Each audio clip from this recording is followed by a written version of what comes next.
Assalamualaikum warahmatullahi wabarakatuh. Baik, kami di sini dari kelompok 6 yang akan menerangkan tentang metabolisme. Nama kelompok pertama yaitu Fiatul Hikmah, yang kedua Abidin Asis, yang ketiga adalah Dewi Rahmawati. Baik, langsung simak ke pembahasannya. Pembahasan pertama yaitu pengertian metabolisme, yang kedua adalah katabolisme, dan yang ketiga adalah anabolisme. Pengertian metabolisme. Metabolisme adalah reaksi kimia yang terjadi di dalam sel. Reaksi kimia ini akan mengubah suatu zat menjadi zat lain. Metabolisme disebut juga reaksi enzimatik. Karena metabolisme terjadi selalu menggunakan katalisator enzim. Selanjutnya, komponen yang memiliki keterkaitan dengan metabolisme. Pertama yaitu enzim. Enzim merupakan suatu senyawa protein yang berperan sebagai biokalisator, yaitu dapat mengatur kecepatan reaksi kimia yang berlangsung dalam sel tubuh. Nah, enzim memiliki 3 macam. Yang pertama adalah komponen enzim, dan yang kedua adalah sifat-sifatnya enzim, dan yang ketiga adalah mekanisme kerja enzim. Kemudian yang kedua itu ATP. ATP merupakan molekul yang berenergi tinggi. Sedangkan bahan ATP menjadi ADP, yaitu diikuti dengan pembebasan energi sebanyak 7,3 kalori atau mol ATP. Selanjutnya adalah katabolisme. Katabolisme merupakan reaksi pemecahan atau pembongkaran senyawa kimia kompleks yang mengandung energi tinggi menjadi senyawa sederhana yang mengandung energi lebih rendah. Tujuan utama katabolisme adalah untuk membebaskan energi yang terkandung di dalam senyawa sumber. Pembongkaran zat secara aerob disebut dengan proses respirasi.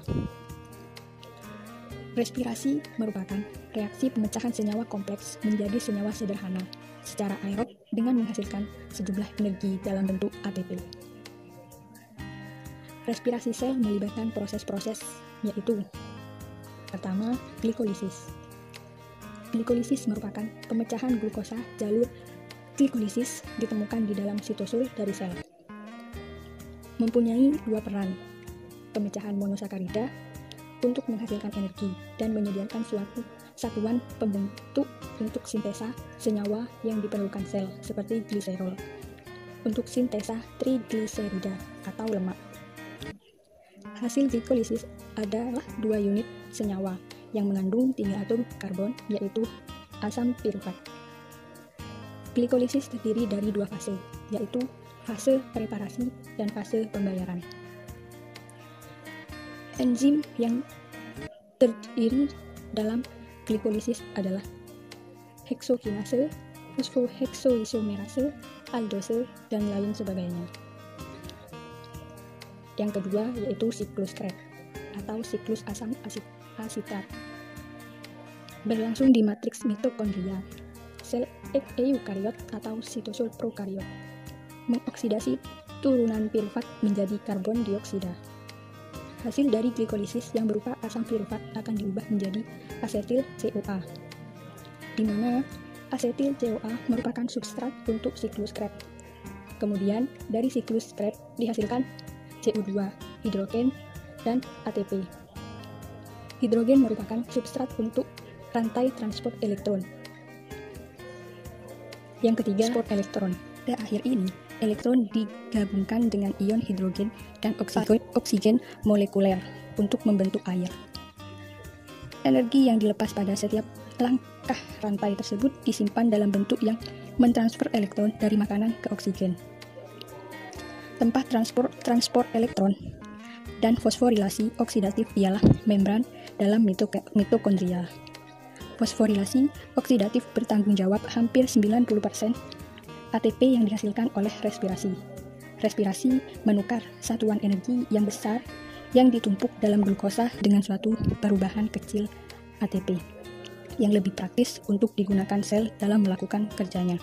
Untuk setiap molekul glukosa yang dirombak menjadi karbon dioksida dan air oleh respirasi, sel ini menghasilkan kira-kira 38 molekul ATP. Pembongkaran zat tanpa oksigen atau anaerob disebut fermentasi. Fermentasi merupakan suatu perluasan glikolisis dan dapat menghasilkan ATP hanya dengan fosforilasi tingkat substrat sepanjang terdapat pasokan NAD+.